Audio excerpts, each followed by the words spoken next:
Muito bem, juventude, iniciando aqui mais uma aula maravilhosa da área de segurança do trabalho. Meu nome é Ricardo Machado e hoje nós vamos tratar de ergonomia. Pronto, já diminui a minha tela. Vamos agora ver o conceito de ergonomia. Ergonomia vem do grego, onde ergon é trabalho e nomos, normas. Tá? Então seria aqui as normas de adequação do trabalho, né, para o ser humano. Vamos ver um conceito. Então, o estudo da adequação dos meios às características físicas e mentais humanas. Tá? Então, você já deve ter ouvido falar de uma esteira ergométrica, de uma bicicleta ergométrica. Então, ergometria seria a medição do trabalho. Tá? Não é o nosso caso aqui. O nosso caso aqui é a adaptação do trabalho, o projeto para o trabalho, visando o conforto humano, né? As características, o bem-estar físico e mental humano. Então a gente pode ver aqui nessa sátira da evolução humana, né, que a partir do momento que o ser humano inventou o trabalho, começou a regredir. Vou desligar minha câmera aqui rapidamente. E hoje, modernamente, mesmo usando dispositivos super sofisticados, a gente tem posturas super primitivas. Né? E não é isso que a gente quer. O que a gente quer é conforto no nosso trabalho, uma relação entre trabalho e conforto. Muitas pessoas acham que a única solução é não existir trabalho, né? Não concordo. Tá? O trabalho não foi inventado para o nosso sofrimento, o trabalho foi inventado para que a gente viva melhor, para que a gente domine a natureza, para que a gente adeque o nosso habitat, né? O nosso meio de vida, para a gente ser mais feliz. Com cuidado também da gente não destruir, né, esse meio ambiente, achando que a gente é mais importante do que ele, porque sem o meio ambiente não tem ser humano. Né? Então imagine que a gente possa usar a ergonomia para um projeto de produto, por exemplo, um automóvel. Né? Então o que eu desejo no automóvel? Além de status social, né? Dizer assim, oh, aquele cara tem um carrão, né? Eu desejo um deslocamento seguro, né? Então eu quero segurança contra acidentes, eu não quero me molhar se chover, eu não quero ficar com frio se o clima estiver frio, eu quero enxergar à noite, eu não quero ruído nem vibração, eu não quero cansaço físico dentro do meu automóvel. Então, essa questão física aqui, de como funciona o meu corpo mesmo, né? O alcance do meu pé, a visibilidade do meu espelho, a visibilidade do meu painel de instrumentos, tem que ser dimensionada para minhas características para que eu tenha aqui uma boa relação com esse habitat. Né? Em veículos a gente chama de habitáculo, né? Essa região interna aqui onde ficam as pessoas. Né? Então, a questão do calor, né, do ruído, da vibração. E nesse momento a gente tem que discutir onde é a melhor posição para o espelho, qual é a regulagem desse espelho. Será que eu preciso realmente de um espelho?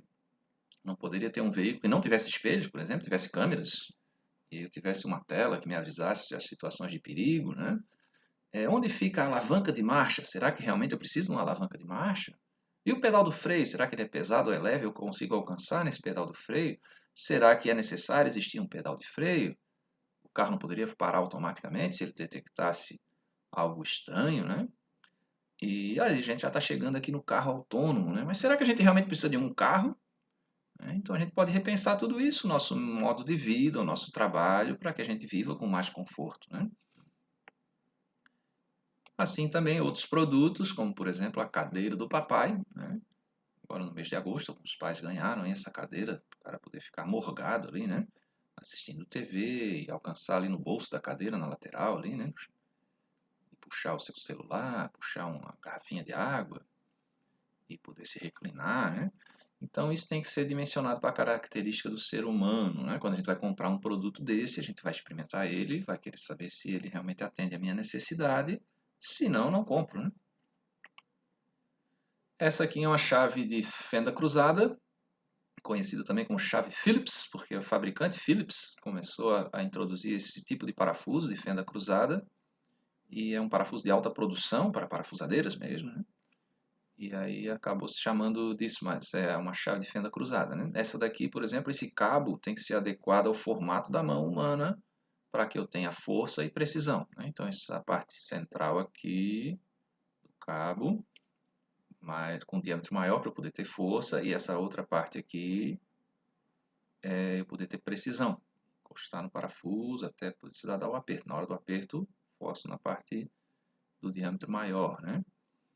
Então, muita gente chama isso de anatomia, né? Um cabo anatômico. Não é um cabo ergonômico. Ele se adapta à anatomia da minha mão. Tá? E quem estuda essa parte anatômica é a morfologia, né? A ciência que estuda as formas do corpo humano e dos animais também.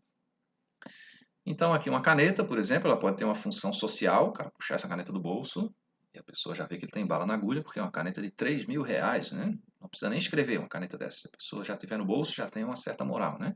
Mas nesse caso aqui, eu preciso que ela tenha o peso adequado, que ela tenha uma pega, né? Que seja confortável e, e que realmente tenha uma textura, né? Para que seja um produto adaptado para o ser humano. Nesse caso aqui, da caneta de marca famosa e também essa questão mental, né? Olha, veja a caneta daquele homem, né? Quanto não ganha um homem desse, né?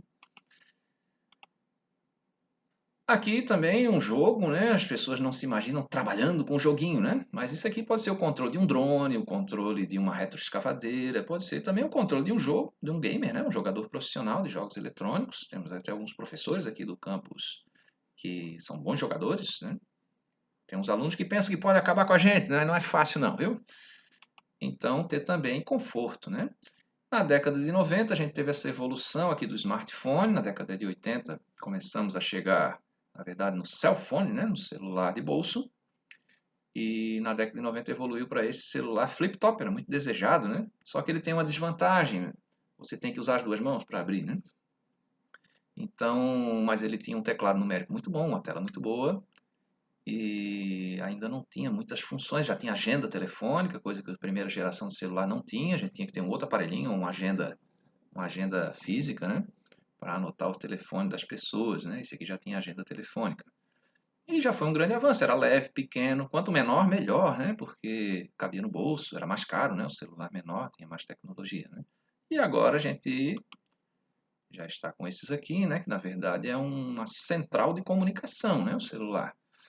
Então tem aqui entretenimento, tem mídias sociais para comunicação, tem séries para entretenimento, tem calculadora, tem agenda telefônica, tem máquina fotográfica, tem o editor de texto, editor de vídeo, editor de imagem, tem um despertador, várias coisas acopladas, o que a gente acabou chamando de smartphone, né? Aqui no Brasil, celular, lá em Portugal, telemóvel. A questão também do levantamento de carga, existe uma maneira correta para eu levantar carga e uma carga limite, né? A carga máxima aqui é 1/3 do meu peso corpóreo. Tá? Então, para eu não ter sobrecarga, né, muscular aqui. E eu, preferencialmente, a gente vai estar usando as pernas, né, a musculatura das pernas, para não forçar a musculatura da minha lombar e ter problemas aí, né? Também aqui a questão do posto de trabalho, da localização das minhas superfícies de trabalho, para eu estar evitando o agachamento e também a torção do tronco. Dá para fazer mudando, né, a posição das coisas, usando alguns acessórios. Tá? Muitas vezes a solução é bem barata, tá? Não é uma coisa muito sofisticada, não. É só uma questão de eu pensar na execução do trabalho. E muitas vezes isso também vai trazer, além do conforto para o ser humano, vai trazer o melhor rendimento do trabalho, né? A melhor produtividade aí do funcionário, né? Lembrando também que se o funcionário adoece menos, eu estou menos prejuízo também para a empresa, né? Além da questão humana, tem a questão de estratégia de negócio, tá? Segurança do trabalho dá lucro. Não é só uma questão de humanidade, de filantropia, não. Tá? Você cuidar do seu funcionário, você também está cuidando dos interesses da empresa, porque o nosso funcionário é o nosso principal ativo.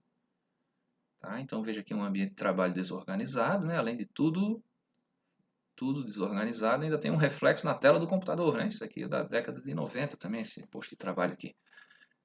Tomara que nem seja um posto de trabalho, né? Seja uma coisa provisória, porque a pessoa vai enlouquecer aqui. Né?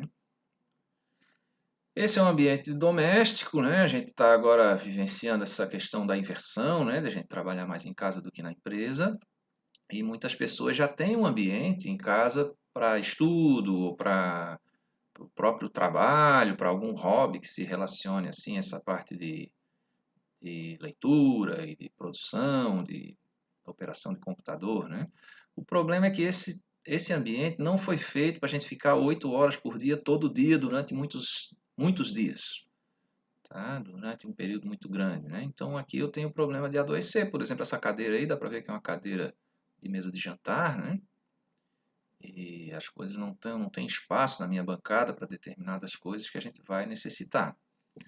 Tá? Então a gente tem que adequar essa condição de trabalho. Para isso, vamos entender como funciona o ser humaninho.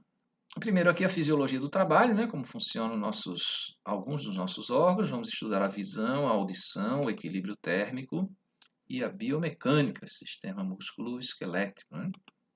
Começando pela visão, temos aqui o globo ocular. Deixa eu desligar minha câmera para vocês verem mais o que eu preciso mostrar. A gente tem uma entrada de luz regulada por essa parte do nosso globo ocular, que é a pupila. Quanto menos luz, maior vai ser a abertura da pupila. E a luz tem que entrar até o fundo do olho, que é onde eu vou transformar essa energia luminosa em energia elétrica. Né? O nosso olho, na verdade, é um transdutor. Vai transformar uma forma de energia em outra. Né? E o nosso cérebro trabalha com eletricidade. Tá? Então, o que vai projetar essa luz lá no fundo do olho, deixa eu voltar com a minha câmera aqui, é o cristalino, essa lente aqui. Ó. Então, se você fizer um legal assim, olhar para o seu dedo, o professor vai ficar embaçado. Se você olhar para o professor, o seu dedo vai ficar embaçado. O que eu estou fazendo aqui? Estou regulando o ângulo do cristalino para que ele projete a imagem no fundo do olho, que é a retina. E é aqui na retina que eu tenho células especializadas, os cones e os bastonetes, que vão transformar essa luz em eletricidade.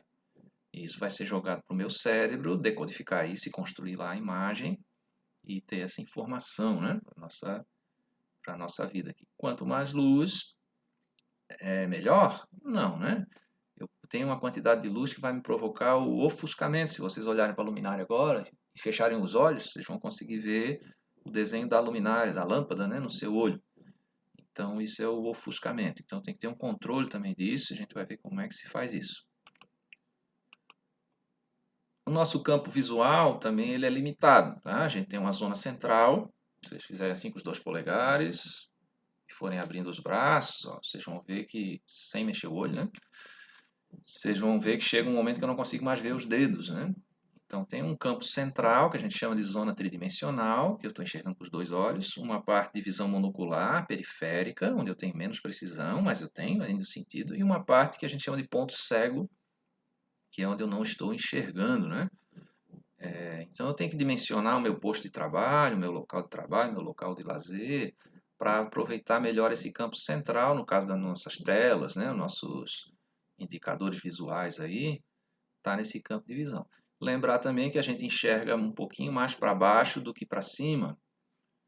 Tá? Então, normalmente a gente vai posicionar essas telas, esses mostradores, esses indicadores visuais, a sinalização, nessa região, né? Nessa região da altura do olho da gente para baixo. Tá? E às vezes a gente tem que conciliar isso também com a visão de longo alcance externa, no caso de um veículo, né? Onde fica o velocímetro, para que eu veja o velocímetro e também veja o trânsito, né? Então, esse é o campo visual.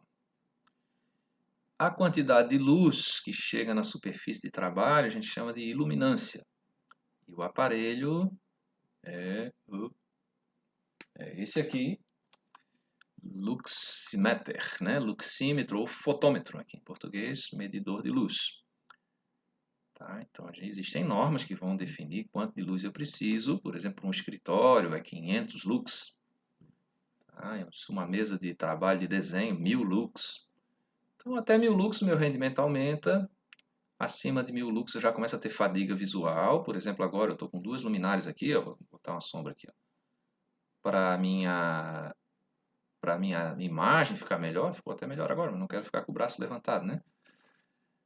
Para a minha imagem ficar um pouco melhor e não ter sombra, mas eu vou ter fadiga visual. Então é só nesse momento da gravação que estou usando isso, né? E no momento de produção da aula aqui eu vou estar com essas luzes desligadas. Vamos desligar uma para ver. Ó. O problema é que aí eu vou ter sombra aqui no meu painel traseiro aqui, que é verde, né? E aí não vou ter esse efeito de transparência do cenário aqui que eu preciso, né? Tá? Chama filtro chroma key. A gente faz uma cortina verde aqui por trás do professor e aplica esse filtro só aqui na janelinha. Depois eu vou mostrar melhor para vocês. Tá, usualmente a gente usa o 2000 como máximo, mas tem situações que podem pedir mais iluminação. Por exemplo, uma mesa cirúrgica, uma cadeira de cirurgião dentista. até 20.000 lux, que é a luz do Sol na sombra. 20.000 lux, bastante luz. Entender aqui como funciona o ouvido humano também, nosso sentido da audição também é um transdutor, ele vai estar transformando energia, outra energia, em energia elétrica para o meu cérebro poder decodificar, né? Então, no caso aqui do som, o som é uma onda de pressão, ela vibra no sentido do deslocamento. Tá? Então, tem que transformar isso em eletricidade para o meu corpo poder sentir isso, né? Como funciona? Aqui no pavilhão externo, auditivo, o som vai entrar, vai bater no tímpano. O tímpano é o que separa o ouvido médio e o interno também do externo, né? Que é essa parte do pavilhão externo aqui. Então o tímpano vibra, ele vai vibrar aqui os 3 menores ossinhos do corpo humano. Martelo, bigorna e estribo. Tá? E é o estribo, aqui é pequenininho, né? Tá muito pequenininho, mas dá para entender. Martelo, bigorna e estribo. E isso vai amplificar a vibração do meu tímpano, como se fosse um coro de tambor, né? O meu tímpano. E essa energia mecânica eu tenho que transformar em eletricidade. Como vai ser isso? O estribo está conectado na cóclea, né, que é um caracol. Esse caracol é cheio de água, um líquido, né? E no andamento desse caracol tem os cílios. Então a vibração que é transferida para a água vai vibrar os cílios. Na raiz de cada cílio eu tenho uma célula que converte o movimento desse cílio, desse cabelinho ali, em eletricidade. Junta tudo no nervo auditivo e vou jogar para o meu cérebro e construir lá o som, né? É claro que eu tenho que ser treinado, educado a identificar, decodificar aquele som como alguma coisa inteligível, né? Então saber, por exemplo, que A é a letra A, né? E aí poder construir. Nem sempre eu preciso construir a palavra no meu cérebro para entender que audição é audição, né? Então tem que ser treinado para isso, para entender. Como a gente tem dificuldade aí com o idioma estrangeiro, tem dificuldade também no início para entender o nosso, né? Precisa de treinamentos, de formação, de educação, claro, né?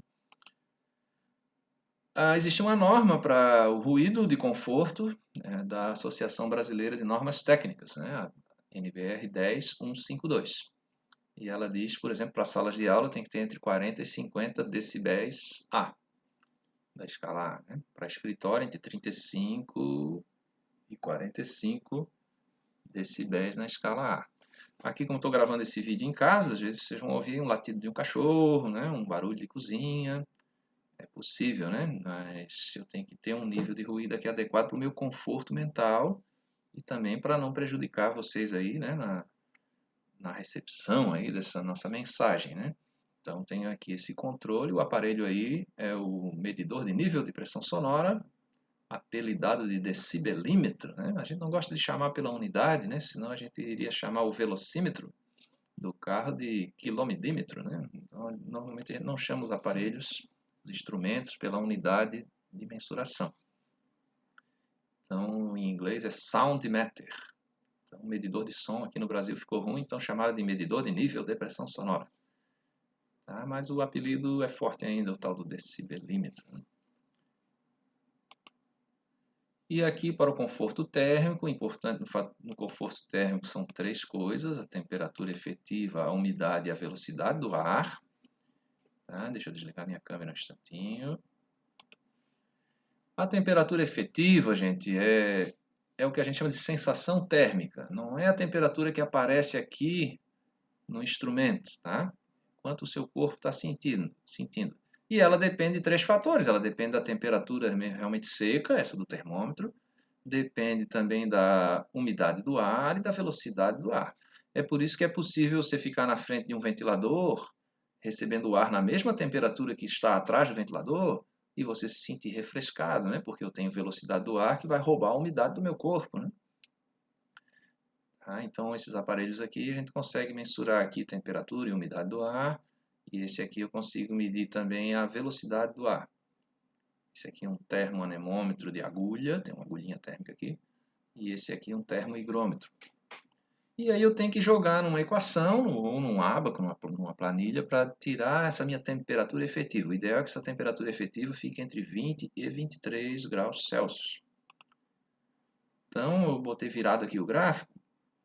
porque muitos de vocês estão aí na tela de um celular, para ser melhor da gente entender, né? Tá meio ruim de ler, mas vai dar para a gente entender. Então, aquela primeira escala ali seria a temperatura seca, que eu meço com o meu termômetro.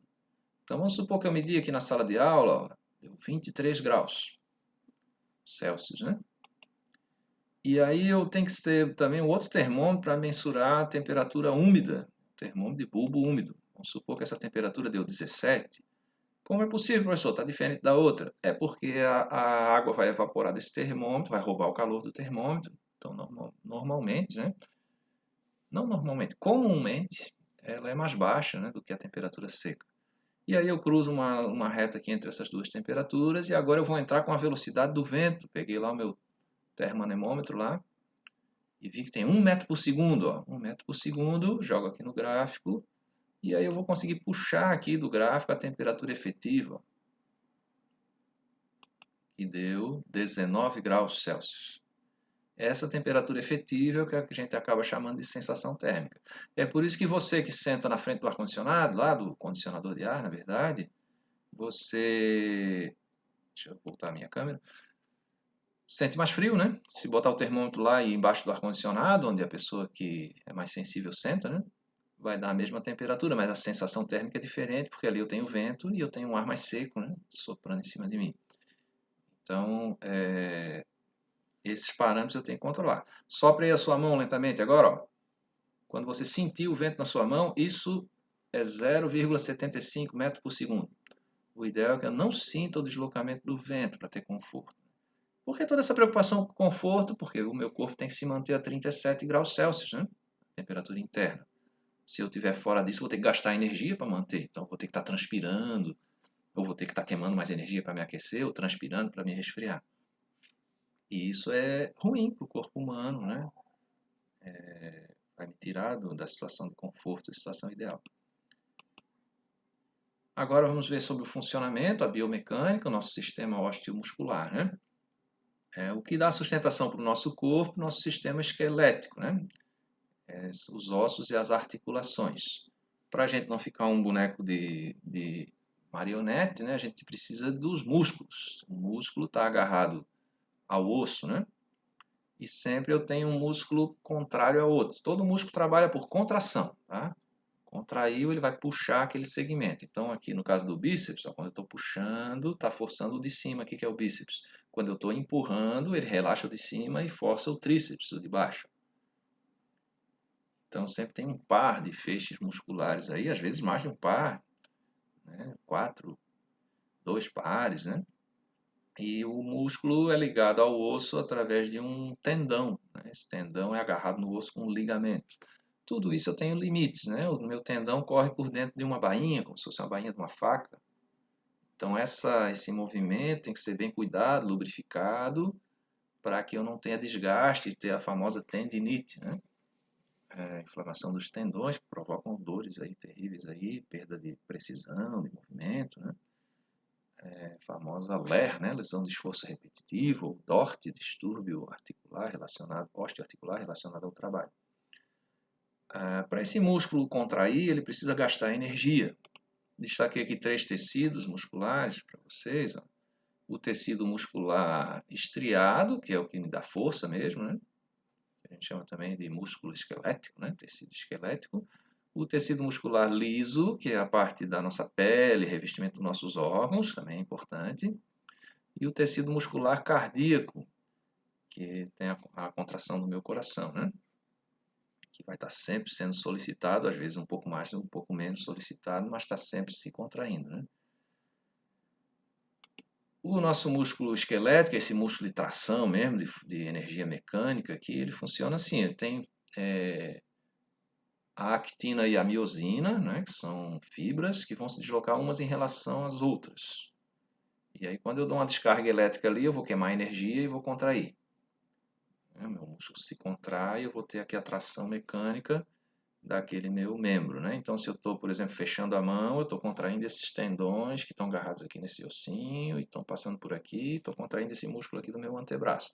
Se eu mando abrir a mão, estou contraindo outros tendões, esses de fora aqui, ó. Ó, vou professor Ricardo é muito didático, né? Tem os tendões aqui à mostra, né? E eu consigo fazer esse movimento, sempre por contração. Tá? Essa contração queima energia, então para essa energia chegar até lá, eu preciso de um sistema circulatório, meu coração vai estar bombeando o sangue, né? E no sangue eu tenho a energia e tenho o oxigênio também para fazer essa queima. Essa queima gera aí uma fumaça, né? Um resíduo, não é exatamente uma fumaça, mas é um resíduo diluído aí no líquido. E eu tenho que limpar isso, né? Então eu tenho que tirar de lá, do músculo, e levar para o meu sistema de processamento aqui, para o meu rim e tal, e me livrar dessas toxinas, né? Alguma coisa sai na respiração, tá? Alguma coisa sai na urina, e na excreção também, no suor, tá? Dessas toxinas aí. Eu tenho que circular. É por isso que o trabalho estático, de contratura estática, ele cansa mais, né? Porque eu vou estar retendo a circulação sanguínea, né? Então, vou ter mais cansaço do que o trabalho dinâmico. Tá? Essa energia, essa daqui, ATP, adenosina trifosfato, é a nossa molécula de energia. Então, aquela energia que a gente botou para dentro aqui com o alimento, nosso corpo, nosso fígado lá vai processar e jogar para o sangue como molécula de energia. No momento certo, essa molécula é quebrada e ela libera aqui energia para produzir trabalho, né? No caso aí do nosso músculo e também o funcionamento dos nossos órgãos, né? Vou precisar dessa energia, tá? Então, adenosina, 1, 2, 3, trifosfato. E aqui no meio tem uma ribose, que é aqui que a gente quebra, né? Quebrou aqui, tem uma liberação de energia aqui para desempenhar o nosso trabalho no nosso organismo. Ainda falando do sistema músculo-esquelético, vamos agora para a estrutura mesmo esquelética, né? No caso da nossa coluna, quando a gente levanta um peso que sente uma dor nas costas, a gente diz assim, ei, lasquei a coluna, né? Não foi isso, você lascou a musculatura lombar, provavelmente, né? Essa parte mais baixa aqui da musculatura das nossas costas. Agora, a longo prazo, eu posso lascar a coluna mesmo, que é esse caso dos discos, né? O achatamento dos discos, que vai me dar a hérnia de disco. Por isso que a gente procura fazer esforço com a coluna reta e usando as pernas. Também a gente evita o giro com carga, né? Não complicar aqui esses nossos discos de amortecimento, né? Outra área importante, né? Já que a gente falou aí das coisas do conforto, é saber o tamanho do ser humano, a antropometria, né? Então, as dimensões da morfologia humana, vou obter essas dimensões para eu poder realmente projetar o meu posto de trabalho. E gerar aqui uma tabela, né? Essas dimensões do nosso corpo, elas são proporcionais à nossa altura.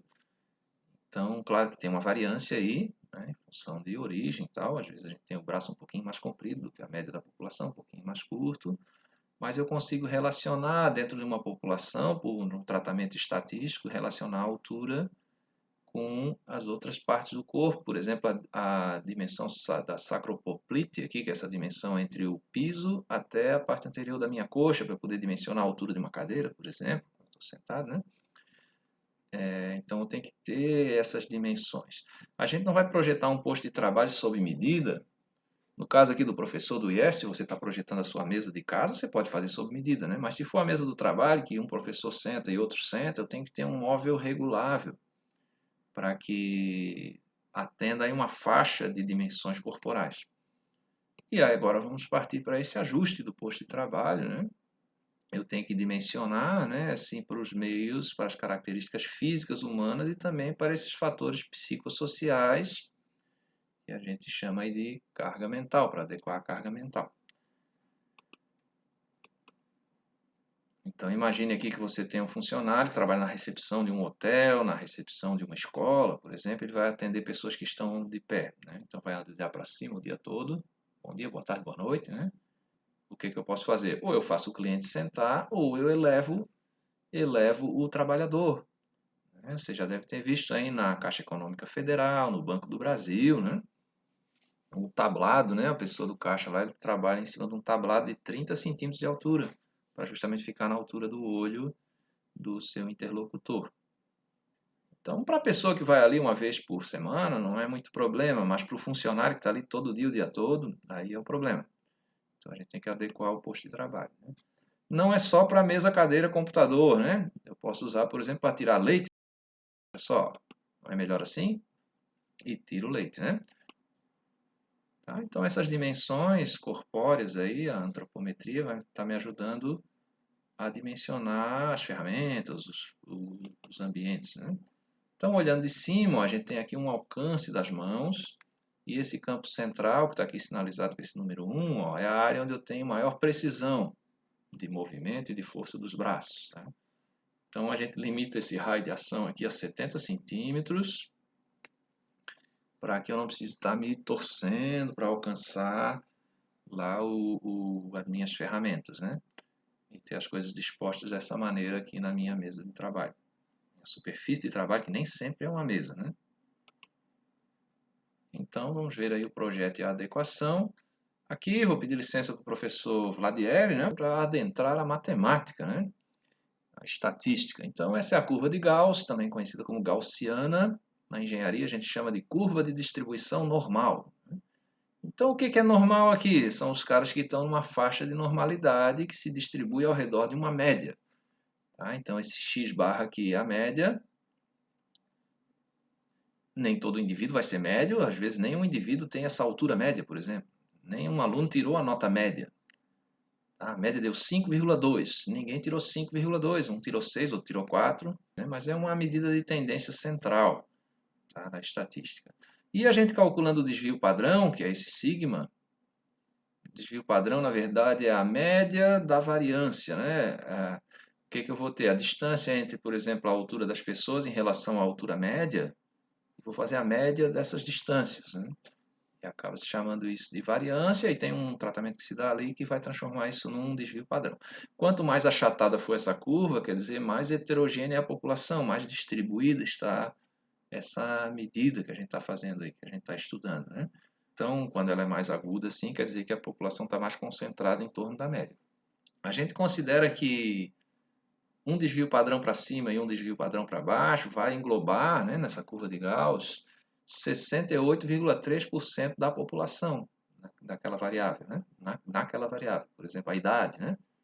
Então, 68% da população fica com a idade nessa faixa central aí, de um desvio padrão para cima e um desvio padrão para baixo. Dois desvios padrão para cima e dois desvios padrão para baixo engloba 95% da população. E é aqui que a ergonomia trabalha, com essa faixa que a gente chama de faixa de normalidade. E os outros 5%, professor, são anormais? Não, não são anormais. Esses outros 5% eles vão precisar de um tratamento específico. Pessoas com necessidades específicas precisam de um projeto específico do seu trabalho, do seu modo de vida ali também. Tá? Então, na hora, por que não projeta para 100%, professor? Porque é muito caro projetar para 100%. Não é só 5% maior o custo, não. É muito mais caro. E imagina um automóvel. Vou fazer ele para 95% da população, porque aquelas pessoas que têm uma necessidade específica vão ter que ter um amparo social ali, uma isenção de imposto para poder adaptar o seu carro só para ela. Tá? A altura do pedal. Tá? Os outros a gente faz a regulagem de altura de espelho, de alcance, altura de volante, né? Profundidade do volante. Essa regulagem para atender esses 95%. Aí por cento, tá? Quem é esse cara médio aqui? Quem é esse cidadão médio entre os homens do Brasil? Esse cara sou eu. É chato demais ser o centro do universo, mas a gente se acostuma, tá? Então eu sou o homem médio brasileiro. Se somar todos os homens e dividir pela quantidade de homem, dá o Ricardo Machado. 1,70 m de altura, 66 quilos. Agora veja, eu posso projetar um automóvel só para o Ricardo Machado? Deus me livre, nem eu mesmo compraria esse automóvel, porque vai que eu engordo, já não vou mais caber dentro do automóvel, né? Então eu tenho que ter uma regulagem para uma faixa de normalidade, que é essa faixa de 95%, 95,5% da população, em torno da média, 2 desvios padrão para cima, 2 desvios padrão para baixo da média, e aí eu tenho que fazer as regulagens para essa população aí. As pessoas de necessidade, já falei, né, necessidades específicas, vão ter que ter também um tratamento específico da sua condição de trabalho. Nesse caso aí, essa mesa está tão mal projetada que ela complicou a vida até de quem não tem necessidade específica, porque o comprimento do braço aí não muda, né? Então a pessoa não está alcançando nos painéis lá, está tendo que entrar na mesa, né, para poder alcançar nos controles, né, dessa mesa de operações aí. Então, vamos ver alguns ajustes. Ó, o caso daí do mouse, da posição do mouse. O mouse tem que ficar junto do teclado, na mesma altura do teclado, no caso do trabalho de interface aí, né, desses dispositivos de interface aí, humano, né? O ideal seria eu não precisar nem de mouse, nem de teclado, poder usar a voz, mas eu também tenho que tentar ver se eu não estou sobrecarregando a minha voz. Então, tem que ver os limites da pessoa. Se eu usar mouse, vou ter que usar ele na altura do teclado, né? Muitas vezes, ó, o teclado ele tem também um teclado numérico, acaba o mouse ficando deslocado e a gente fica meio torto para usar, né? Então, o ideal é usar um teclado que não tenha a parte direita ali, o teclado numérico. Tá? Às vezes eu só uso algumas teclas, né? E também uso o mouse, por exemplo, um gamer profissional. Eu tenho um teclado só com as teclas que eu preciso e o mouse também é possível, né? Às vezes eu uso só o teclado, não uso o mouse. Então, por exemplo, a alimentação de dados, de texto, né? Então, eu posso ter também um teclado nessa curvatura para poder facilitar a posição dos meus braços aqui e alimentar. Já tive um teclado desse. Mas para a situação normal, a gente usa um teclado e um mouse comuns mesmo, né? Esse aqui é o meu postinho de trabalho aqui em casa. Fui expulso dali agora porque está na hora da faxina aqui de casa, né? Então, tem barulho, tem cachorro latindo, não dá de gravar essa aula ali. Mas assim, eu tenho aqui uma mesa articulável que eu consigo fechar tudo ali dentro. Aqui em cima tem os livros e tem as impressoras. E aqui à esquerda, aqui esse painel com um tecido verde, né, que eu estou agora com ele aqui nas minhas costas, para gravar essa aula. Né? Me mudei aqui para o quarto do meu filho agora, nesse instante de gravação da aula, para poder produzir esse material aqui audiovisual para vocês. Certo? Então, isso é uma das opções, né? De preferência, a gente sempre ter o monitor na altura dos olhos. Aqui eu estou tendo uma segunda tela, né? Para uma tela auxiliar, para projetar os slides, em algumas situações, para gravação principalmente, né? E estou usando o filtro Chroma Key aqui na minha câmera, nessa região, né? Para poder ficar com o meu cenário transparente. Eu vou apagar uma luz aqui para vocês verem a diferença. Então já começa a me dar sombra aqui. Então tenho duas lâmpadas cruzadas aqui para iluminar o meu rosto e iluminar o meu plano de fundo também. Ainda está faltando fazer uma melhoria aqui nas lâmpadas, ó, que é isso, ó, fazer um defletor para ela não dar reflexo, está dando algum reflexo no meu olho, essa sensação fantasmagórica aí. E no meu óculos também e ofuscamento no meu olho, né? Como é um período curto, mas ainda vou fazer essa adaptação, botar um papel manteiga, uma coisa translúcida, mas mais opaca, na frente da lâmpada, para eu não ver diretamente a lâmpada, né? Então, o professor aqui tem que estar preocupado com isso e vocês também, o estudante também, na hora de estar preparando os seus estudos e ter um ambiente correto, naquele cantinho onde você consegue se concentrar, organizar a mesa do seu jeito, ter um espaço para você poder anotar, para você poder ver até a tela, um suportezinho para o seu celular, para você conseguir assistir com calma, né, ali o seu estudo, né, suas mídias aí. Então, o caso do computador portátil, né, o objetivo do laptop é portabilidade. Então, para um professor que só usa esse laptop para levar para a sala de aula e plugar ele lá num data show, às vezes até usa um controle remoto para virar os slides, não tem problema. Mas nessa situação que a gente está agora aqui, que você tem que ficar várias horas nesse computador, recomendo que vocês usem um suporte para elevar a altura do monitor na altura dos olhos da pessoa, né? E que eu tenha uma cadeira que alcance o pé no chão, que eu tenha encosto, né? Às vezes eu preciso de uma cadeira giratória, se eu preciso estar pegando coisas ao lado. Nem sempre essa situação doméstica agora já não preciso tanto de uma cadeira giratória. Pode ser uma cadeira fixa, mas que ela tenha encosto, né? E evitar essa situação aqui do lado direito, né? Essa situação aqui, porque não, às vezes não são só dores, eu posso ter realmente lesões que vão perdurar, tá? Não é só cansaço e dor. Posso ter aqui uma lesão de esforço repetitivo mesmo, né? Então existem esses suportes que a gente pode estar comprando. Eu posso fazer também de tubo de PVC, posso botar o meu laptop em cima de livros, uma caixinha de madeira, né? Fazer uma prateleira na parede onde eu possa colocar o meu computador e ter a superfície da bancada livre embaixo. Há algumas alternativas aí, de preferência usar um teclado e um mouse sem fio, né? Externos, para não ter que também levar a minha mão lá na altura do teclado do computador, né? Deixa eu voltar aqui. Eu estava conversando com o professor Ciro, né? Ele me reclamou de uma dor no ombro, que quanto mais ele trabalha, mais dói, né? Eu digo, Círio, isso aí é o teu posto de trabalho. Mas como? Já estudei tudo isso aqui, a melhor maneira de sentar, tal, já li, tal. Tá, qual é a altura da tua mesa? 75 centímetros.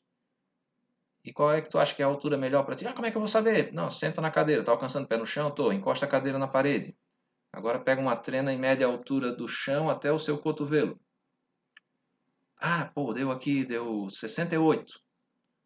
Pronto, essa é a altura da mesa que tu precisa. Por quê? Porque senão você vai ter que levantar o braço, pô. E aí você força a musculatura do ombro. Então eu vou mandar fazer uma mesa no marceneiro aqui, com meu vizinho aqui, trabalha com marcenaria, eu vou mandar fazer uma sob medida. E deu certo. Tá super feliz lá com a sua nova mesa de madeira de lei e tal, né? E montou sua mesa de trabalho personalizada. Agora o problema é que a esposa dele é mais baixa, se ela for usar essa mesa, talvez vai ficar alta para ela, né? Então tem que pensar nisso também. Quando mais de uma pessoa usa, de eu ter uma cadeira regulável para que as duas pessoas consigam adequar, regular, como a gente regula o banco do automóvel, o espelho do automóvel, regular a minha mesa de trabalho. Vamos falar agora da iluminação. Então, o ideal é ter uma luminária que eu não veja a lâmpada, porque isso me dá ofuscamento. Se vocês olharem agora para a lâmpada e fecharem os olhos, vocês vão ver o desenho da lâmpada na sua retina. Isso não é desejável. Tá? Pensar aqui na mesa do professor, onde eu vou ter um monitor, né?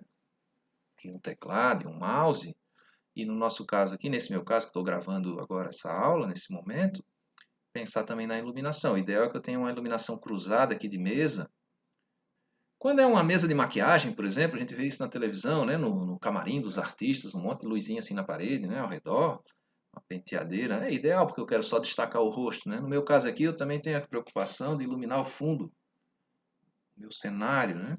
Tirar a sombra, por exemplo, essa lâmpada que está aqui nesse lado, está fazendo sombra para lá.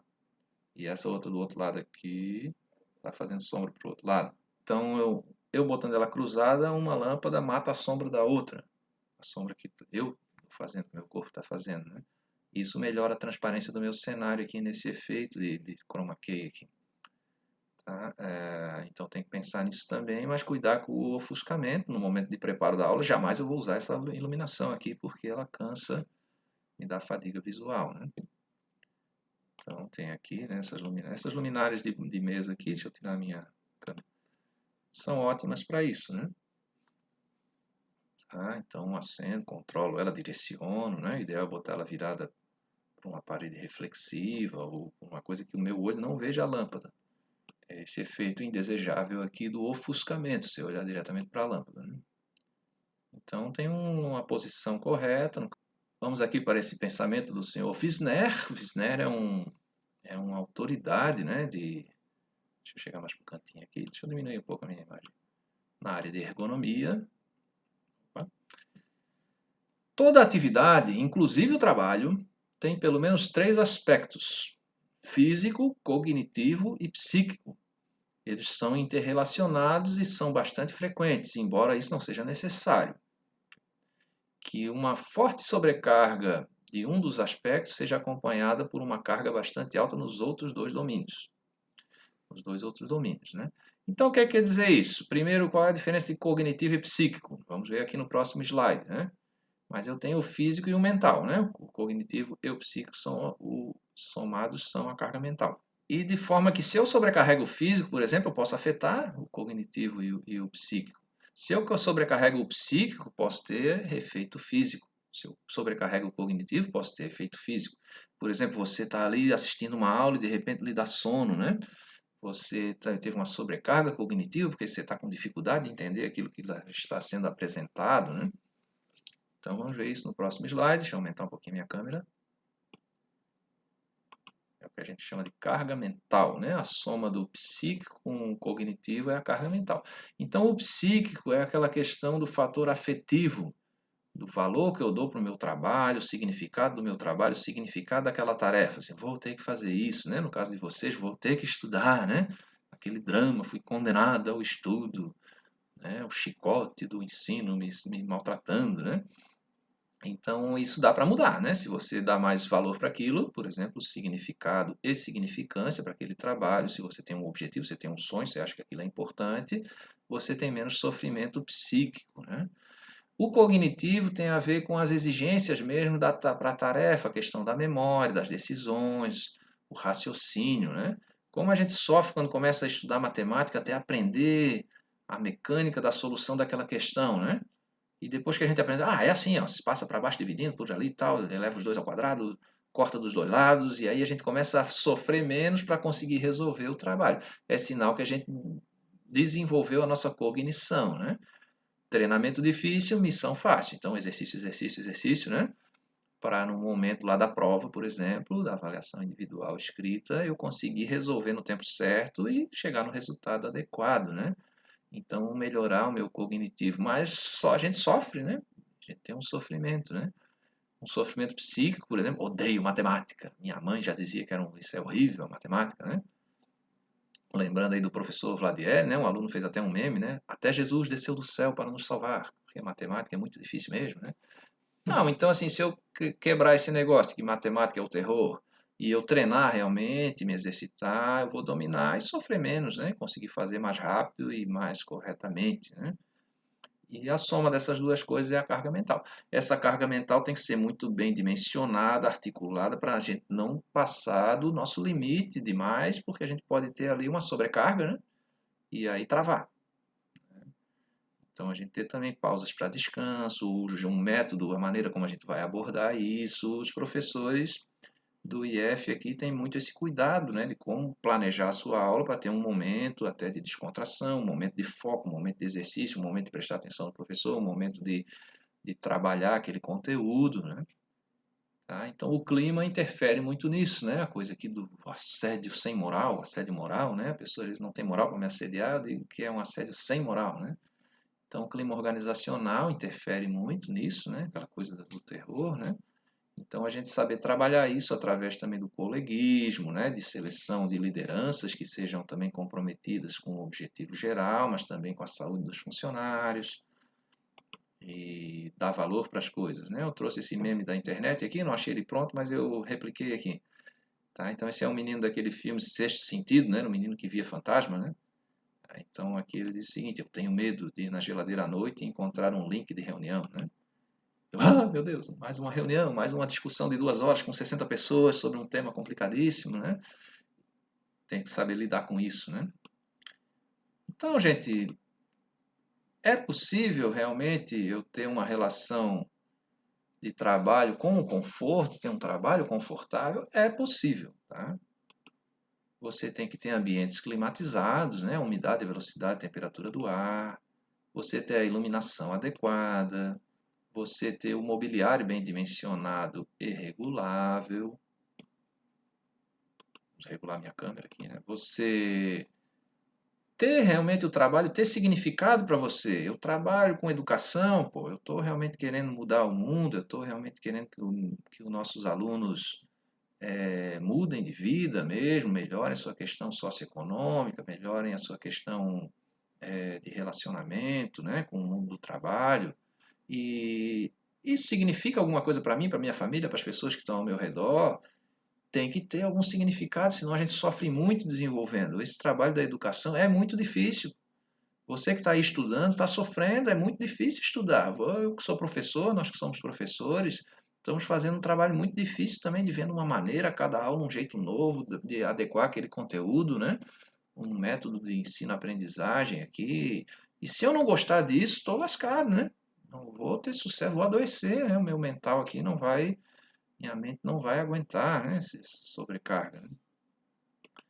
Então, também o clima organizacional, como a gente se relaciona com os colegas, com as chefias, com os colegas de outros setores ou do nosso próprio ambiente, do setor de trabalho também, isso é importante, né? Você monitorar a própria saúde, o autocuidado com saúde, vacinação, alimentação, né? Exercício físico, atividades físicas, né? Voltei aqui, essas boas relações sociais têm a ver com esse clima organizacional. Algumas coisas não dependem da gente, são fatores externos que acabam caindo na nossa organização e a gente tem que saber lidar, né? Muda o clima organizacional, mas as relações sociais a gente consegue controlar sim, não precisa ser amiguinho de todo mundo, não, mas a gente se respeitar, ter empatia, entender a situação dos colegas, né? E se ajudar, ter amigos é muito importante, tá? Essa coisa de separar o pessoal do profissional é uma grande mentira. Você é uma pessoa na sua profissão e é importante ter boas relações de trabalho, porque quando a coisa aperta, é o colega de trabalho que se salva. E os bons amigos, gente, demora um pouco a gente saber quem é o amigo, né? Na situação boa, todo mundo é amigo, dá tapinha nas costas, faz um elogio. A gente sabe quem é amiga na hora que a coisa pega, na hora que pega fogo aí no sistema, na hora que a gente tem que resolver, aí a gente sabe quem é amigo. Então, essas relações a gente tem que ir desenvolvendo ao longo do tempo, né? Para se ter um bom resultado. Não precisa também ficar desconfiado de todo mundo, né? Paranoico aí, mas a gente zelar por boas relações, né, sociais no nosso trabalho e na nossa vida. Ok, muito obrigado então. E esse é o final da nossa aula de ergonomia de hoje. Deixa eu crescer aqui a minha imagem. E assim, dê um like aí no canal e se inscreva no nosso canal para melhorar a minha vida de YouTube. Não se preocupe com isso. Vai estudar, goste aí da disciplina, faça a tarefa, vá até lá no Google Sala de Aula, faça a tarefa que vai estar lá nessa aula, na descrição, né, dessa aula. E vamos com fé aí, são novos tempos, mas a gente consegue, viu? O negócio aqui é federal, a gente consegue. Valeu!